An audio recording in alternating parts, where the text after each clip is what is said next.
હાલ એક ખૂબ જ દુઃખદ ખબર સામે આવી રહી છે। ભારતના જૂનના અંત અને જુલાઈના પહેલા જ સપ્તાહથી જ ચોમાસાએ પોતાનો રંગ દેખાડવાનો શરૂ કરી દીધો છે।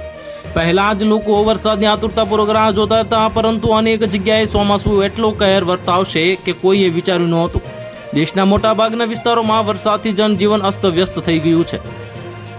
સમગ્ર દેશમાં જ મોન્સૂને જાણે તાંડવ મચાવેલો છે અને ભારતીય હવામાન વિભાગે 25 જુલાઈથી 27 જુલાઈ સુધીમાં અનેક રાજ્યોમાં ભારે વરસાદની ચેતવણી આપી છે।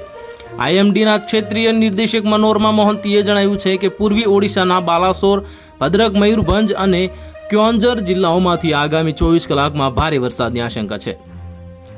આ ચેતવણી એ હળવા દબાણના ક્ષેત્રને કારણે અપાય છે અને જે ઉત્તરી બંગાળની ખાડીમાં સર્જાઈ રહ્યું છે, તેના કારણે આગામી 24 કલાકમાં હવામાનમાં ભયંકર બદલાવ જોવા મળી શકે છે। ભારતીય હવામાન વિભાગનું રિપોર્ટનું માનીએ તો ગોવા, મહારાષ્ટ્ર, આસામ, મેઘાલય અને ગુજરાતમાં કેટલાક સ્થળો પરથી ભારેથી અતિભારે વરસાદ થવાની શક્યતા છે। પહાડી વિસ્તારોમાં ભૂસ્ખલન અને અચાનક પૂરનું જોખમ બનેલું છે અને ત્રિપુરા અને મિઝોરમમાં પણ ભારે વરસાદના કારણે રસ્તાઓ પાણીમાં ડૂબાડૂબ છે। ઉત્તરાખંડ અને હિમાચલ પ્રદેશમાં 9 થી 12 જુલાઈ સુધી આગામી જે ભયંકર આગાહી કરવામાં આવી છે અને લોકોએ સાવધાની વર્તવાની અને હવામાન અપડેટ્સ પર નજર રાખવાની જરૂર છે।